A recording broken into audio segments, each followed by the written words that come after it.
Hello, Kumen229 here with one more Christmas topic for 2016. We round out the whole month of Zelda topics with talking a little bit about some criticisms of a couple of my favorite games. This topic was submitted by a Tumblr anon, and their topic was, which Zelda game did you love but still saw flaws that you did wish were fixed despite loving the game? What did that game do right and what did it do wrong, basically? And if it was in your power, what would you do to change those flaws?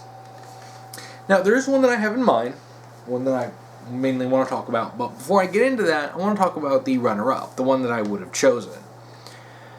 Now, every single game ever always has some sort of cut content. It always has something that was changed along development. A lot of games take several years, especially Zelda games. Zelda games take like 3, 4, 5 years to develop, so naturally, there's going to be something along the lines that was cut, changed, and that that when you look back, you kind of go, well, I kind of wish that they had that in. Or stuff that in the finished product, you kind of said, I kind of wish that they did something better. Nothing is perfect, and even the best of the Zelda games are still going to have something wrong with them. It's usually the fact that these problems are extremely minor and don't actually affect the enjoyment of the game, and the fact that the games are just fantastic anyway, that these are never big deals. But if I had to pick a couple things, there are a couple games that I want to talk about. The first one is actually Wind Waker HD. Now, the reason why I didn't include this over the one that I'm going to talk about is the fact that, as I've said, I've put a lot of time into Wind Waker. 254 hours in a whole entire year of my childhood was spent beating that game, and whew, boy. It's not that I didn't love the game. I absolutely adore the game. It's one of my favorite games of all time. But going back into that, putting another couple hundred hours into the game, I just didn't have it in me. So when they announced the HD version of the game, my one thought was, I want them to add more content. That was the only thing I really cared about, because I've already played the game. I pretty much 100%. I literally did I think the only things that I didn't complete was the Nintendo gallery with that figurine guy, which I had everything except like 3 or 4 figurines. I almost completely 100%ed that game as a kid. So, going back and doing that again is quite an investment. So, when the HD was, announced and came out, my one thought was, well, I'd like to play it, but some new graphics and a couple of changes, which are good changes, mind you, weren't really enough to make me want to jump back into the game, at least not immediately. Now, don't get me wrong when I say that, the change, I didn't buy it because of the changes, because the changes that they made were excellent and very much focused on a gameplay, from an angle of gameplay. They fixed the sailing, which I personally never had a big deal with the sailing, but a lot of people felt it was really, really just a time waster.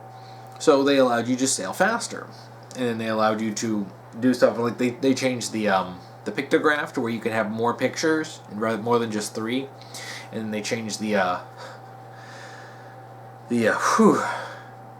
absolute, challenge that was the Triforce Shards quest, which even I admit was quite the long haul, which took me a while and a lot of planning to do that, in a decent amount of time. So I'm glad that they made those changes, but I kind of wanted a little bit more. One of the things that I wanted to change was the fact that there were some islands that, because I told you I went almost 100% of the game. I mapped out every single island. But outside of like maybe 5 or 6 islands out of the 49, there were never a whole lot that were super important. I think maybe you might put a little over 10 if you include some of the ones that are dungeons. But it just didn't feel like there were enough relevant islands. Some of them were basically just an oddly shaped rock with a treasure chest on it, and that was about it. And some of them had, there was like maybe like a person there, or a Goron that you would talk to, and do the trading side quest. But it didn't really feel like there were enough. One thing I was hoping when they first announced it was that they would actually change some of these islands that were basically almost entirely pointless. Like, they exist just to map them out, and change them. Actually, make a little population, make a little city, make like a Windfall Island, or Outset Island, or even Dragon Roost. Because those are the only 3 populated areas, like significantly populated. I was hoping that they would add some stuff, and I mean, I threw out an idea at one point a few years back of like a Lon Lon Island, which would basically be like Lon Lon Ranch, but an island. And I was hoping that still, like, I mean, it was sort of a pipe dream anyway, but I really loved the idea of seeing that and basically adding some of these islands, because this is a problem that happens with pretty much any game like this, that when you have a game that has cities, towns, villages, whatever, you're never going to see what would be a real representation of that population, even in a lot of RPGs. Because, like, take for example in Pokemon, if you go to Saffron City is big, but an actual city will be massive. You don't actually see it because it's technically unfeasible to even attempt to have a real city with, like, completely. It would just take way too long. So I understand that the limitation is that you actually have to include the most important areas and the most important characters in every area, such as Outset Island and Windfall Island and Dragon Roost. But I was hoping that they would add some more. And an easy way to do this, even without replacing any of the islands, was actually to take the approach of that Fire Red and Leaf Green did to the bonus Sevi Islands, where you basically, like, say there's a sailor on Windfall that after you reach a certain point in the story, or complete a quest for him or whatever, he says that there's some, newly charted seas, like, to the north or something like that, and he takes you out there and there's this whole, like, new section of ocean to explore. It wouldn't be huge, but it would have some more islands. Now, one of the islands I really, really wish that they'd put this in would be an island that has Gerudo pirates on it, which is another one of the ways to see how different races survived the flood, and 2, a nice little reference to the Gerudo pirates in Majora's Mask, which I know it was pure fantasy, but the thought of that was just too good to pass up. And just have, like, them be sort of antagonistic or something, like, in that area where they sort of replace the Bokoblins and, that stuff. And it would have been, an easy way to just tack it on without having to actually change anything in the core game. But alas, we didn't get that. And while I'm not mad about it, because I'm glad that they actually made some positive changes that makes the game better to play, I kind of wish they added a little stuff that gave the game a little more content. And gave me new reasons to go and play this, because I already know I pretty much played that game inside and out before, so just adding a little something extra would have been enough to make me go buy the game when it came out. Though I ended up getting the game free when I got Mario Kart 8. Yeah, so that's about Wind Waker HD that I wanted to talk about. And even a little bit of a slight grievance that I have with it in the original Wind Waker. Especially once you finish everything on Windfall Island, which I did, you kind of sit there like, oh, I kind of want more to do. But I basically finished the game. But yeah. Yeah, so that was my runner-up. So what's the main one? Well, the main one that I wanted to talk about is actually Skyward Sword. I love Skyward Sword, and my complaints about this do not actually affect how much I love the game, love the characters, love the story, love the gameplay. I love that game to bits. It's one of my favorite Zeldas. But there is a problem with the game, and I'm not the first person to say this, but the sky is just so barren. The only populated area is Skyloft. So, and which is where the main character, where Link comes from. And while Skyloft in and of itself is fantastic, I love it. It's basically like Windfall Island, which is my favorite area in Wind Waker, with all the stuff you can do with it, there. But there wasn't really anywhere else. And sure, yeah, I mean, outside of the whole that thundercloud or something. I don't remember what that dome area was called. And occasionally seeing some people, like there was that goofy swordsman guy, and then there was the tavern, which is another great place, which has some quests. There wasn't anywhere else. Now, within the confines of the story, of course there are other places. In fact, they're actually mentioned. Some of the other students at the Night Academy have actually straight up said that they're from another island, that they moved there to attend the Night Academy. So we know that these places exist, but we never actually see them. I mean, I explored all of the sky, and while there were a few nice places, and especially once you get some items that allow you to get to certain spots that you couldn't before, it didn't really feel like there was a whole lot. And it's even worse than something like Twilight Princess, which did have a lot of barren space, which I didn't mind because it was just the sense of scale, with a handful of areas scattered around. Skyward Sword just had a big sky, so there wasn't even any really terrain or anything, or locales to look at. So while the rest of the game is so good and so tightly made, the sky kind of feels a little barren. And riding around in the Loftwing is fun, and it's sort of like sailing, but there isn't really too much to do, and that was a little bit disappointing, because I kind of was flying around, and I flew all the way across the sky, up and down, left and right. And I was just like, well, there isn't really a whole lot to do here. Mainly, it just ended up using the sky to traverse from one location to the next, one of the three, two notable locations, and then the three, openings to get down to the three main provinces. And it kind of bugs me, because I really wish that there was at least one or two other floating, towns. We don't need 30 people in them. Maybe just like 5 or 6 or something.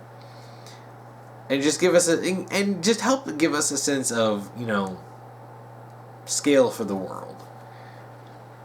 It's, granted, like I said, this is really a minor problem. When everything else in Skyward Sword is handled so beautifully and wonderful, and even down to the motion controls are fun to play.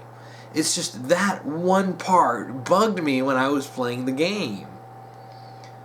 And I guess if I really wanted to nitpick, I could say stuff like, Demise felt a little easy, but then again, I also went out, made sure I got the Hylian shield before I fought Demise, so I had an indestructible shield. But, or, maybe, like, the Silent Realm is also something, I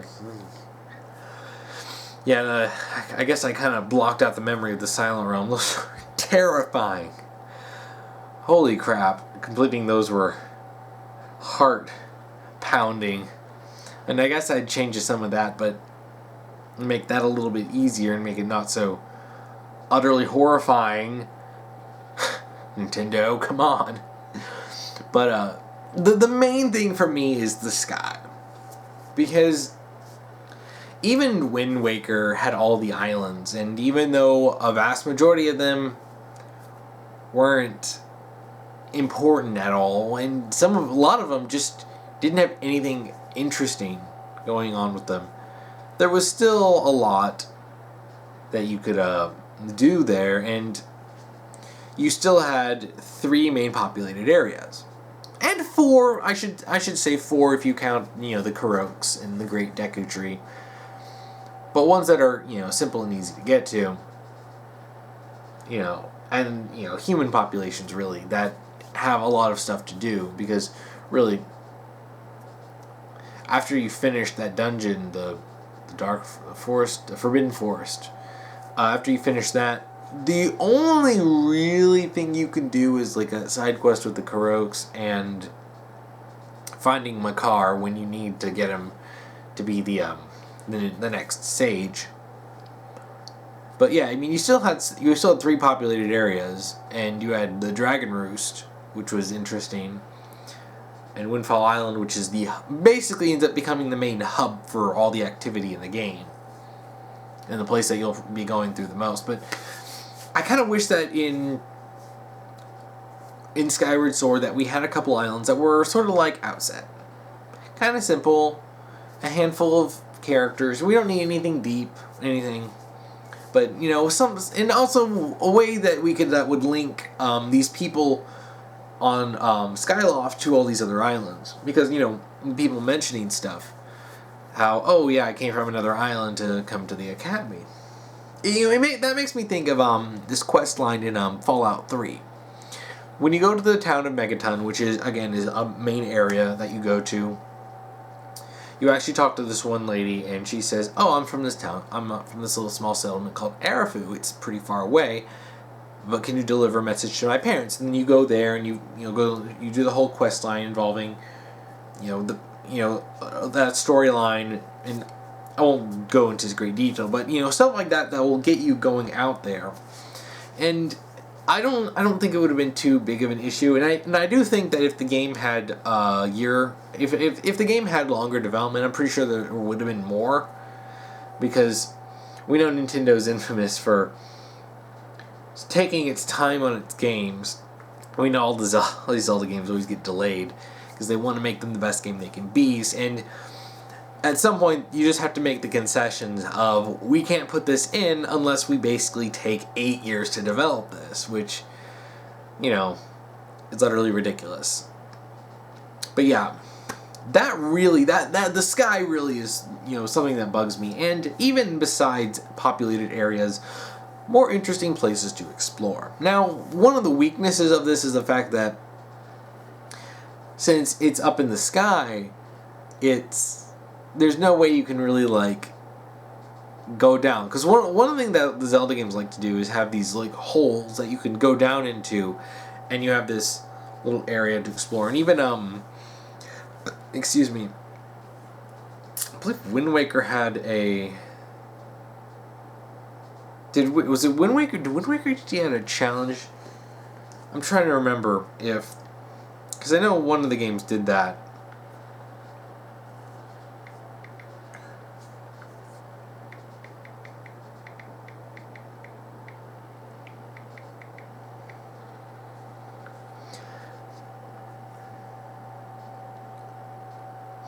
Because I know, I think it added something that was similar. Was it something similar to the Cave of Ordeals?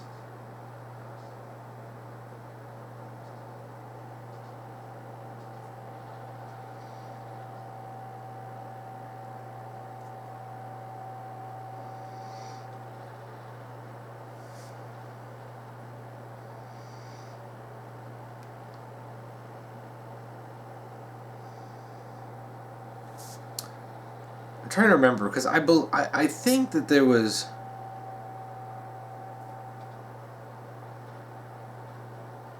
I thought there was something...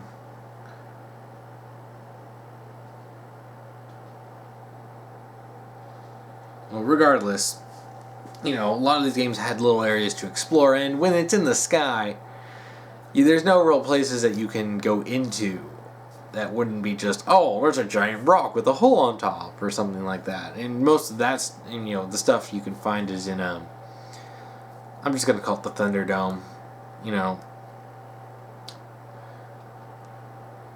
But, really, yeah. If I had the power to change one thing in Skyward Sword, it would be to add more areas and more places to explore for the sky. And then I would go to make some changes to the Silent Realms.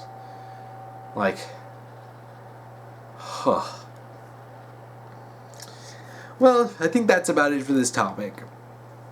If you want to submit a topic to me and just, make sure that you're following the rules down below, and that will be posted on both Tumblr and YouTube.